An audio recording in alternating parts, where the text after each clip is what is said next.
তৃণমূল বিধায়ক ঘনিষ্ঠ নেতাদের ক্লাব থেকে উদ্ধার সরকারি ত্রাণ। মিনাখার ব্রাহ্মণচক এলাকার ক্লাবের ভিতর থেকে উদ্ধার সরকারি ত্রিপল, কাপড়। কথা বলবো নূরের সঙ্গে। নূর, এখন বোঝা যাচ্ছে যে দুর্গতদের জন্য যে ত্রাণ, সেই ত্রাণ দুর্গতদের কাছে নয়, যে কোনো সরকারি যে কোনো নেতারা যারা ছিলেন, মন্ত্রীরা যারা ছিলেন, তাদের বাড়িতে, তাদের অফিসে পাওয়া যাচ্ছে। দেখো তন্নিষ্ঠা, মিনাখা বিধানসভার তৃণমূল কংগ্রেসের বিধায়িকা উষারানী মণ্ডলের ঘনিষ্ঠ ক্লাব থেকে উদ্ধার হয়েছে সরকারি তিরপল, কাপড় সহ বিপুল পরিমাণে ত্রাণ সামগ্রী। একবারে মিনাখা বিধানসভার সোনাপুকুর শঙ্করপুর গ্রাম পঞ্চায়েতের ব্রাহ্মণচক এলাকার ঘটনা। ব্রাহ্মণচক নেতাজি সংঘের ক্লাব ভেতর থেকে, ক্লাব ঘরের মধ্যে থেকে গ্রামবাসীরা সরকারি তিরপল, কাপড় সহ বিপুল পরিমাণে ত্রাণ সামগ্রী উদ্ধার করে। ঘটনাস্থলে খবর পেয়ে আসে বিশাল পরিমাণে কেন্দ্রীয় বাহিনী এবং হারোয়া থানার পুলিশ।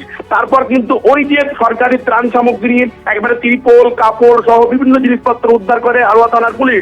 কিন্তু এলাকাবাসীদের তরফ থেকে অভিযোগটা করা হচ্ছে, এই সমস্ত তৃণমূল কংগ্রেসের নেতা এবং বিধায়ক উষারানী মণ্ডলের ঘনিষ্ঠ নেতারা এই যে ক্লাব ঘরের মধ্যে কিন্তু সরকারি যে সমস্ত জিনিসপত্র, ত্রিপল থেকে শুরু করে একেবারে কাপড় থেকে শুরু করে বিভিন্ন রকমের জিনিসপত্র, ত্রাণ সামগ্রী, তারা কিন্তু সাধারণ মানুষের জন্য বরাদ্দ জিনিসপত্র না দিয়ে এই সমস্ত একেবারে জিনিসপত্রগুলো কিন্তু তারা কিন্তু ক্লাব ঘরে বা তৃণমূল নেতাদের একেবারে মদতে এই সমস্ত বিভিন্ন জায়গায় কিন্তু তারা মজুত করে রেখেছিল।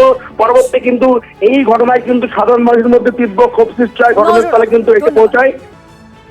ওখানকার যে এমএলএ উষারানী স্বামী মৃত্যুঞ্জয়ের জমিয়ে রাখা প্রচুর পরিমাণ সরকারি দ্রব্য পাওয়া গেছে, সাধারণ মানুষকে দেওয়ার জন্য এসেছিল।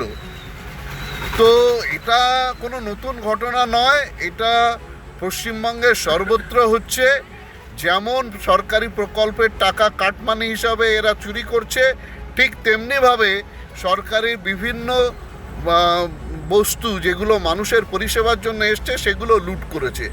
এই সরকার দুর্নীতির বিরুদ্ধে জিরো টলারেন্স দেখাচ্ছে। তো এই বিজেপি সরকারের আমলে কোনো দুর্নীতিবাজ পার পাবে না। প্রশাসন প্রত্যেককে গ্রেপ্তার করবে এবং প্রত্যেককে যথাযথ শাস্তির ব্যবস্থা করবে।